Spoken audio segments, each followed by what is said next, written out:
Hello students, welcome back. This is the class 7 science video, and here, as you know, we are studying chapter 2 nutrition in animals, and today the topic of the video is process of nutrition in human beings. So today we will talk about the process of nutrition occurs in human being. So let's start this topic. Now, much of the food we eat consists of particles that are too big to pass through the cell membrane. So it is saying that जितना भी हम खाना खाते हैं वो food जो होता है वो क्या होता है that are too big to pass through the cell membrane, क्योंकि वो कॉम्प्लेक्स ऑर्गेनिक मॉलिक्यूल होता है और बहुत ही बिग होता है, तो उस हमारी सेल में एंटर नहीं कर सकता है. Therefore the food must first be broken down into small molecules before it can diffuse into the blood stream and carry to the cells of the body. इसीलिए ये ज़रूरी है कि जो भी हम फूड खाते हैं, जो भी कॉम्प्लेक्स ऑर्गेनिक मॉलिक्यूल हम खाते हैं बिगर पीस में, उसको पहले तोड़ना ज़रूरी है, ब्रेक डाउन करना ज़रूरी है. ठीक है, break down is necessary. Break down करने पे वो स्मॉल मॉलिक्यूल में कन्वर्ट हो जाएगा, फिर वो ब्लड में डिफ्यूज़ कर दिया जाएगा, and then after it will go into the cell and then cell will utilise it. क्योंकि जो भी हम खाते हैं उसमें जो न्यूट्रिएंट्स होते हैं वो हमारी सेल्स के लिए ज़रूरी हैं. सेल्स नीड दैट न्यूट्रिएंट्स, और वो न्यूट्रिएंट्स कहाँ पे मौजूद होते हैं? हमारे फूड में. ठीक है, as a complex organic molecule and in a big piece of molecule, in a big piece of substance. So it is necessary to break down into simplest form so that it can be used by our cell. The process of breaking down complex food into smaller molecules that can be easily absorbed is called digestion. Okay जिस process के through जो complex food होता है वो smaller molecule में convert होता है, उस प्रोसेस को हम बोलते हैं digestion. Okay, this process takes place in the digestive system of the body. Digestion के लिए हमारे पास प्रॉपर सिस्टम है जिसको हम बोलते हैं digestive system. The human digestive system consist of the alimentary canal and it's associated glands. Human digestive system में दो पार्ट होते हैं, एक तो होता है एलिमेंट्री कैनाल और दूसरा होता है उसके साथ जुड़े हुए ग्लैंड्स जो डाइजेस्टिव जूसेस सिक्रीट करते हैं. Now we will see the digestive system in human beings.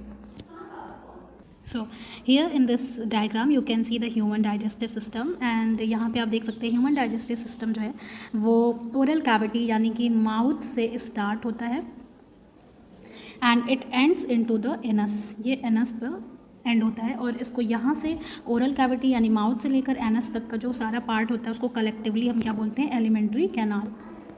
This is called alimentary canal. Okay, and with this alimentary canal इसके साथ बहुत सारे ग्लैंड्स जुड़े होते हैं जिसको हम बोलते हैं डाइजेस्टिव ग्लैंड्स. लाइक यहाँ पर आप देख सकते हो there is a gland which is known as liver, and another gland is here it is present and it is called as pancreas.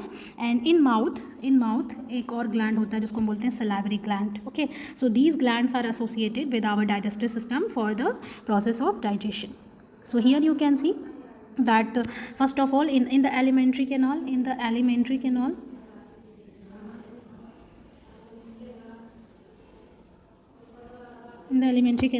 first of all the oral cavity means mouth is present, and in mouth there is a tongue, salivary gland. Okay, mouth के बाद आपका आता है food pipe.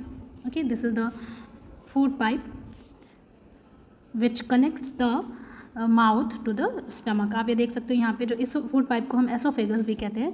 Oesophagus यानी कि food pipe जो है वो क्या करता है? हमारे माउथ को हमारे स्टमक से कनेक्ट करता है. Okay, then after the stomach you will find there is another organ associated with the stomach, that is small intestine. ठीक है, स्टमक फिर आकर हमारे स्मॉल इंटेस्टाइन से कनेक्टेड होती है, and then after this small intestine is connected with the large intestine. Okay, so there are several organs included in the digestive system. First of all mouth, then esophagus means food pipe, then stomach, then small intestine, then large intestine, and these organs digest the food and complete the process of digestion. So let's see. First of all, the food is eaten passes from mouth to the anus through a long tube called the alimentary canal. The alimentary canal is a muscular tube about 10 meter long. Its various parts are mouth, esophagus, stomach, small intestine, large intestine, rectum and anus. The glands associated with the canal are salivary glands, liver and pancreas. Now we will start talking about the mouth and buccal cavity. The mouth is an opening between the lips. It leads to the buccal or oral cavity. The oral cavity has a number of teeth and a muscular tongue. ठीक है, सबसे पहले हमारा alimentary canal का part होता है mouth, और mouth के अंदर जो कैविटी होती है हम उसको बोलते हैं बक्कल और ओरल कैविटी. आपकी ओरल कैविटी में क्या होता है, तीन चीज़ें होती हैं. टीथ होता है, देन टंग होता है, और सलाइवरी ग्लैंड होते हैं. ठीक है, सलाइवरी ग्लैंड होते हैं. ठीक है, and the food is ingested through the mouth. जो फूड आप टेकअप करते हो वो किसके थ्रू करते हो, माउथ के थ्रू करते हो. Ingested means taking in the food, and digestion begins inside our mouth. और जैसे ही आप खाना मुंह में डालते हो वैसे ही डाइजेशन जो है हमारे माउथ में स्टार्ट हो जाता है. When we chew the food, ठीक है, आप अपने टीथ की हेल्प से क्या करते हो, chew the food, you chew the food and digestion begins inside the mouth. While chewing the food the teeth helps to cut and grind it into smaller pieces and the tongue mixes with it saliva for digestion. ठीक है, आप जानते हैं आपके mouth में क्या होता है, सलाइवरी ग्लैंड, जो उससे एक मिक्सचर सिक्रीट होता है जिसको हम बोलते हैं सलाइवा. और जो हमारी टंग होती है वो क्या करती है, फूड को सलाइवा के साथ मिक्स करने में हेल्प करती है. और जो हम ये जो प्रोसेस होता है grinding and cutting the food and mixing with the saliva, इस प्रोसेस को बोलते हैं मैस्टिकेशन. खाने को चबाना और उसमें सलाइवा मिक्स करना, that is called mastication. And mouth and buccal cavity contains teeth, tongue and salivary glands. Now we will talk about teeth, tongue and salivary gland one by one.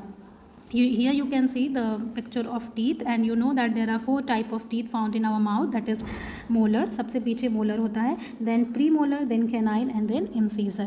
You can see that in one jaw there is 6 molars and 4 premolar and 2 canines, and incisor are 4. Total 16 teeth are there in our one jaw, and in both the jaw there will be 16 plus 16 is equal to 32 teeth found in our mouth in the adult human being. The teeth are hard structure covered with the white substance called enamel. Teeth में जो आप white colour का substance देखते हो उसको हम बोलते हैं इनामल. और इनामल के बारे में आपको याद रखना है, enamel is the hardest substance in our body. हमारी बॉडी में सबसे जो हार्डेस्ट सबस्टेंस होता है, सबसे कठोर जो सबस्टेंस होता है वो क्या होता है, इनामल, जिससे हमारा वाइट पार्ट ऑफ टीथ बना होता है. The first set of teeth that grow during infancy and fall off at the age of 6 to 8 called milk teeth. ठीक है, आप जानते हैं जो टीथ होता है हमारे पूरे जीवन काल में 2 बार अपीयर होता है. जो 6 to 8 ईयर्स में गिर जाता है, स्टार्टिंग में जो हम बच्चे होते हैं उस टाइम निकलता है, और 6 to 8 ईयर तक वो फॉल ऑफ हो जाता है. उस टीथ को हम बोलते हैं मिल्क टीथ, एंड उसका नंबर होता है 20 टीथ, 10 इन ईच जॉ. 10 जो होता है वो लोअर जॉ में होता है, 10 जो होता है वो अपर जॉ में होता है. टोटल 20 टीथ होते हैं जब हम छोटे होते हैं till the age of 6 to 8 years, and they are replaced by a second set of teeth called permanent teeth. 6 to 8 years तक वो सारे दांत धीरे धीरे करके फॉल ऑफ हो जाते हैं, और फिर नए जो दांत निकलते हैं उनको हम बोलते हैं permanent teeth, and they that are never replaced. उसको फिर रिप्लेस नहीं किया जा सकता है. मीन्स अगर परमानेंट टीथ गिर जाते हैं तो फिर नया दांत नहीं निकलता है. एंड उनके परमानेंट टीथ के जो नंबर होते हैं वो कितने होते हैं, 32. अभी मैंने बताया 6 इन ईच जॉ, 16 जो होते हैं वो लोअर जॉ में, 16 जो होते हैं वो अपर जॉ में होते हैं. Each tooth is rooted in a separate socket in the gums में, मसूड़े में जो होते हैं सॉकेट होते हैं, और उसमें टूथ जो होते हैं वो रोटेट होते पाए जाते हैं. There are 4 types of teeth inside the mouth. 4 तरीके के दांत पाए जाते हैं, आपको अभी मैंने बताया. इंसीजर 4 होते हैं, 2 canines, 4 premolar and 6 molar in each jaw. And each type of teeth है सेपरेट फंक्शन. अलग अलग दांत का अलग अलग काम होता है, and they also differ in size, shape and number. और अलग अलग जो टीथ होते हैं उनके साइज, शेप और नंबर भी क्या होते हैं, डिफरेंट होते हैं. जैसे कि इंसीजर जो होता है वो फ्रंट में पाया जाता है in the centre of the mouth, and they have a sharp straight cutting edge to cut the and bite the food. Cutting और बाइटिंग के लिए जो दांत इस्तेमाल करते हैं हम लोग उसको बोलते हैं इंसीजर, जो फ्रंट में पाया जाता है, और जो 4 होता है दोनों जॉ में मिलाकर 8 होता है. कैनाइन्स जो है वो क्या होता है, नेक्स्ट टू इंसीजर, इंसीजर के बाद जो होता है वो कैनाइन होता है. और ये क्या होता है, sharp and pointed. They are use to stab, tear and pierce the food. Tearing teeth इसको बोलते हैं. ये फूड को टीयर करने के लिए हेल्प में आता है. Okay, now here you can see the shape, size and structure of the different teeth, like this is incisor, this is canine, premolar and molar.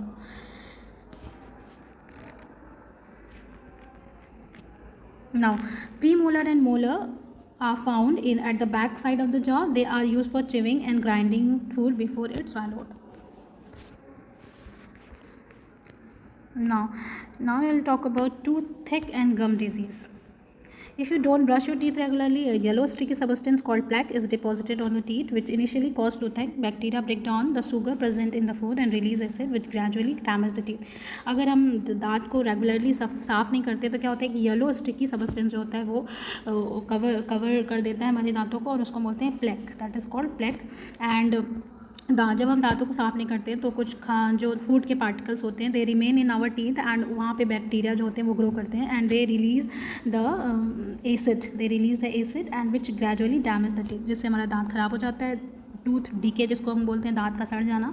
And over a long period of time the tooth may become loose and may even fall out. और धीरे धीरे करके ऐसे करके दांत जो होते हैं वो कमज़ोर हो जाते हैं और गिर जाते हैं. इसीलिए brushing teeth regularly to remove bacteria from your teeth can help prevent tooth decay and gum disease. इसीलिए हमें क्या करना चाहिए, रेगुलरली दिन में 2 बार जो है वो टीथ को ब्रश करना चाहिए ताकि हमारे दांत और मसूड़े मजबूत हैं. A dental floss is a special strong thread which is moved between two teeth to remove trapped food particle. ठीक है, दांतों के बीच में जो फूड पार्टिकल फंस जाते हैं, स्टक हो जाते हैं, उनको निकालने के लिए एक strong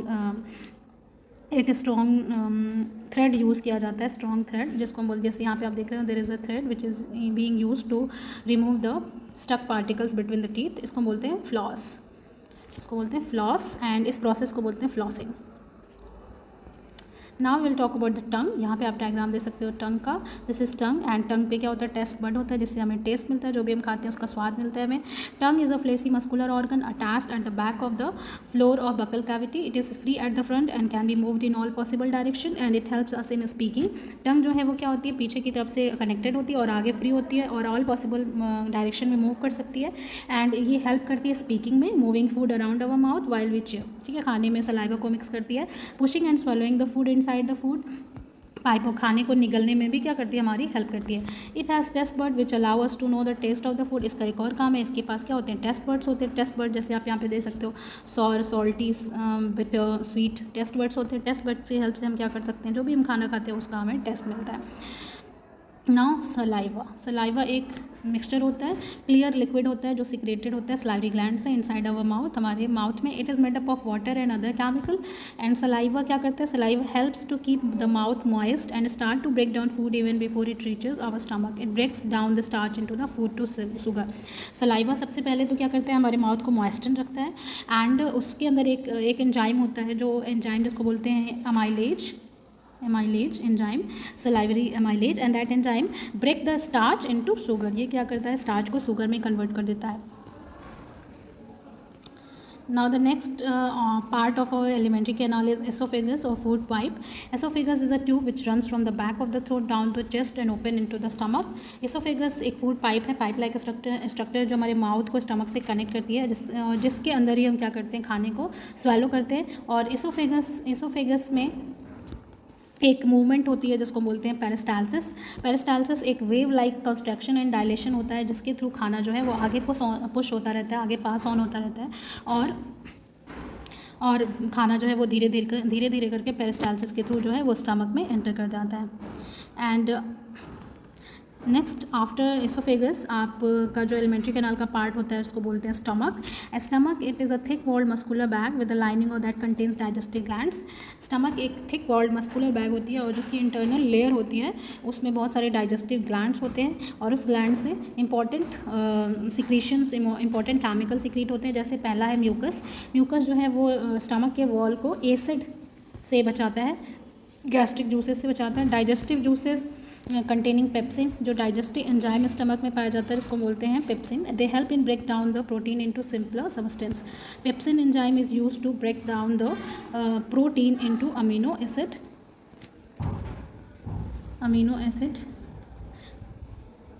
And there is another secretion which is secreted from the wall of stomach, that is hydrochloric acid, and this acid is very useful. It kills the bacteria that enter along with the food and provide the acidic condition needed for the action of digestive juices. Now the muscles of the stomach mix the food with digestive juices and the food thus gets partially digested. ठीक है, stomach में जो है वो food जो होता है वो पार्शियली डाइजेस्टेड हो जाता है, and then after it moves into the small intestine for the further digestion. Now we will see what happens in the small intestine. Next, the digestion of the food complete in the small intestine. You have to remember this. जो भी digestion होता है वो हमारे small intestine में जो होता है वो क्या होता है, कंप्लीट हो जाता है. And the small intestine of an adult person is about 7.5 meters long and its receives the secretion from the liver and pancreas. Two organs lively digestive glands are associated with our small intestine, that is liver and pancreas. And beside this, the wall of the small intestine also secrete the digestive juices. The liver secrete the juice that is called bile juice and which is stored in the gallbladder first, then after it goes into the small intestine.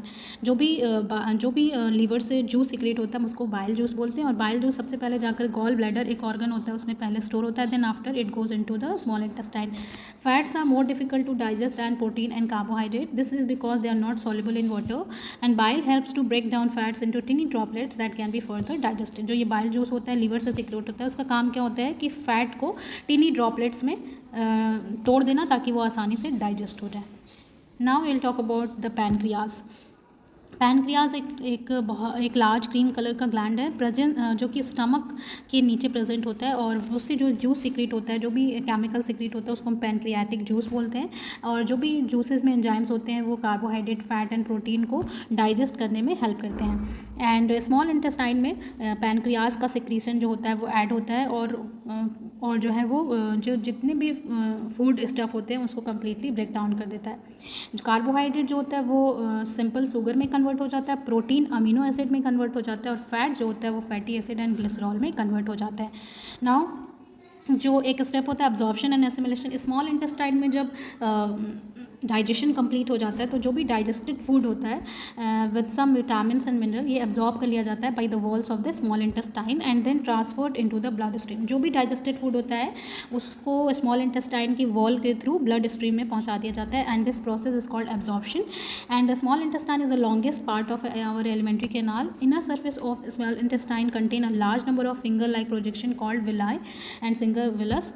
Small intestine की internal wall में ऐसे बहुत सारे finger like projection होते हैं जिसको हम villi या विलस कहते हैं. इसी के थ्रू जो है वो फूड जो होता है वो एब्जॉर्ब होता है into the blood. These teeny projection on inner wall further increase their surface area for absorption, and each villus has a network of thin and small blood vessels close to its surface, and the surface of villi absorb the digested food material. Now the absorbed substances are transported to different organs of the body by the blood where they are used. blood में जाने के बाद जो भी digested food होता है वो blood के थ्रू जिस भी हमारे body part को ज़रूरत होती है वहाँ पहुँचा दिया जाता है. एंड जो भी फूड स्टफ होते हैं, जो भी न्यूट्रिएंट्स होते हैं जो हमें फूड से मिले होते हैं आफ्टर द डाइजेशन उसको यूज़ कर लिया जाता है और उस यूज़ करने के प्रोसेस को हम बोलते हैं एसिमिलेशन. जैसे कि जो ग्लूकोज है वो उसको ब्रेक डाउन किया जाता है विद इन द सेल ताकि एनर्जी रिलीज़ हो सके. प्रोटीन का इस्तेमाल कर लिया जाता है to give energy as well as to build the cell. इसी तरीके से जो भी हमें डाइजेस्टेड न्यूट्रिएंट्स मिले होते हैं फ्रॉम द डाइजेशन वो सारी चीज़ों का इस्तेमाल हो जाता है हमारी बॉडी के द्वारा और उसी प्रोसेस को हम एसिमिलेशन बोलते हैं. Now will talk about the large intestine. Large intestine में क्या होता है, जो अनडाइजेस्टेड फूड होता है, कुछ फूड के पार्ट जो होते हैं वो अनडाइजेस्टेड होते हैं, मतलब अनयूजेबल होते हैं, जो डाइजेस्ट नहीं हो पाते हैं, वो लार्ज इंटेस्टाइन में ट्रांसफ़र कर दिए जाते हैं from the small intestine. Large intestine की जो लेंथ होती है वो 1.5 मीटर होती है. इसका जो मेन फंक्शन होता है absorption of water and salt from undigested food material. And the material that remains now is more semi solid and this material is called feces or stool. जो भी undigested food होता है उसमें से पानी और सॉल्ट को क्या कर लिया जाता है, एब्जॉर्ब कर लिया जाता है, तो जो भी मटेरियल बचता है वो सेमी सॉलिड हो जाता है और उस मटेरियल को हम फीसेस और स्टूल बोलते हैं. Faeces is stored in temporarily in the rectum. जो लार्ज इंटेस्टाइन का लास्ट पार्ट होता है रेक्टम, वहाँ पे फीसेस या फिर स्टूल जो भी वेस्ट मटेरियल उसको स्टोर कर लिया जाता है. फिर वहाँ से एनस के थ्रू, जो कि एक ओपनिंग होती है एलिमेंट्री कैनाल की लास्ट ओपनिंग, उसके थ्रू जो है बॉडी से ईजेस्ट कर दिया जाता है और इस प्रोसेस को हम बोलते हैं ईजेशन और डिफिकेशन. ना here in this diagram you can see that जब फूड जो होता है वो इसोफेगस के बाद स्टमक में आता है, वहाँ पे पार्टली डाइजेस्टेड होता है. देन फूड जो है वो स्मॉल इंटेस्टाइन में एंटर होता है. स्मॉल इंटेस्टाइन से हमारा लिवर और पैनक्रियाज जो होता है वो कनेक्टेड होता है. स्मॉल इंटेस्टाइन में फूड का डाइजेशन कंप्लीट हो जाता है और वहीं से न्यूट्रिएंट्स ब्लड में एब्जॉर्ब भी हो जाते हैं. और जो अनडाइजेस्टेड मटेरियल होता है वो क्या होता है, लार्ज इंटेस्टाइन में आ जाता है. वहाँ पे वाटर एंड मिनरल का एब्जॉर्प्शन हो जाता है और जो फीकल मैटर होता है, जो कि अनडाइजेस्टेड अनयूजेबल वेस्ट मटेरियल होता है, वो रेक्टम में जाकर क्या हो जाता है, रेक्टम में ये रेक्टम में लार्ज इंटेस्टाइन का लास्ट पार्ट यहाँ पर स्टोर हो जाता है और फिर एनस के थ्रू ये क्या होता है, it will be removed from our body. So and that's how the digestion gets completed in our digestive system. And this is all for this video. In the next video we'll talk about some another topic that is ruminants, digestion in the ruminants. Till then, thank you.